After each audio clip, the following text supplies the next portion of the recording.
Hello students, welcome to science session. Dear students, in previous class we were discussing about the measurements, how to measure the objects which are in straight, okay, and how to measure the objects which are in curved shape. That also we studied. Okay, so in today's class we are going to study about moving things around us. In our daily life, we can see so many things. Some things are always moving from one place to other place. Some things will be at rest position, right? For example, we can see so many till morning to evening. Every day we can see so many things. Chair, table, books, peoples, vehicles, butterfly, animals. Like this, so many things we can see in our daily life. So, how we decide some these objects are not moving, these objects are moving? How we can decide? By looking whether they are changing their place or not, right? Like that. Based on that, we are going to differentiate. These things are moving. These things will not they never change their place, right? Like that.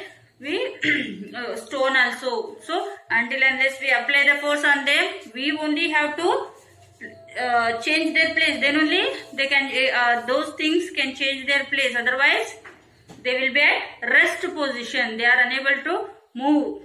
Okay. So those are called the things which are at rest. The things which are moving. Okay. So moving things around us, there are two types. One is the things at rest position, and some things are in motion or it is moving, right? So how we decide? Based on whether they are able to change their place with respect to time or not. Okay. When we tell the things are at rest, when there is no any change in their place. If there is change in the place of an object with respect to time, for example, okay, so those are called as things are in motion. If they are not changing their place, we call it as things are at rest position. Okay, so for example, standing vehicles, we can give example for the things at rest, objects are at rest. Moving vehicle, we can give example for we can take that example for the things which are moving, the objects which are moving. Okay. And one more thing I'll tell you. If I consider fan, tell me whether it is in rest position or moving. Can you decide?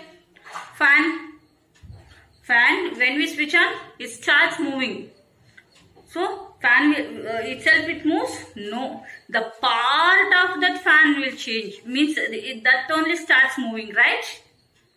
Okay. So, the fan and the hands of clock. Clock is always the clock will be at rest position, right? But the hands of that clock always they will be moving, right? So, then in which part we have to add those examples, fan and clock? At rest or motion? Let us study. That's why we differentiate. Even in motion also there are many types of motions are there. In that there are three main types are there. Let us study about the types of motion. There are mainly three types of motions are there. First one is rectilinear motion, or this rectilinear motion is nothing but the motion along a straight line. Motion along a straight line. Okay, so for example, the vehicle which is moving on a straight road. Okay, train is moving on a straight bridge. And march past of a soldiers. These are all the examples for rectilinear motion. Means that motion will be along a straight line. There will be no any curved paths. Those are moving along a straight line. That's why we call them as motion along a straight line.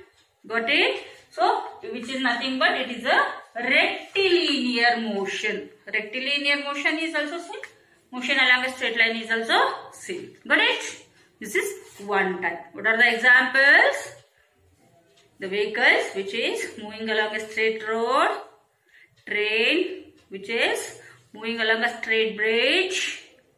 And march past of a soldiers. These are all the examples. Got it? So, the second one is, the second type of motion is circular motion. Circular motion means, okay, observe here, in my hand, I tied a thread to one ball. I tied this ball with the help of one thread. Okay, so I will hold like this and I'll start move like this, right? Observe the motion of this ball, how it is moving. It is moving in a circular path, right? In a circular path it is moving. Okay, so this ball means the distance from my hand to this ball is always fixed. The motion of an object at one particular point, at one fixed point, it start moving with a fixed point. See, right? So, nowhere the distance is changing. Got it? So, this type of motion is called as circular motion. Means which is rotating in a circular path. So, it is called as circular motion. Which means, circular motion means the object will rotate in a circular path at which one fixed point. That type of motion is called as circular motion. Got it? For example, hands of a clock, wings of a fan. Okay, these are all the examples for circular motion. Got it? So, the next one is, third one is oscillatory motion.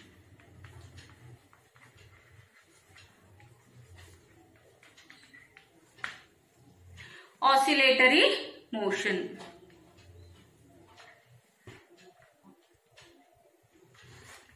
Or oscillatory motion or periodic motion. Oscillatory motion is nothing but periodic motion, which means first I will give you an example, after that I will explain you the definition of that. Listen here.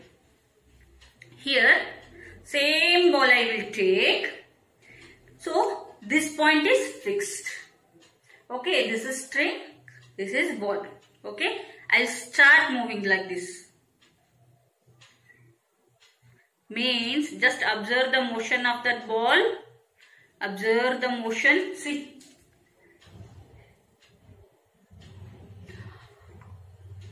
This is the extreme position of this ball.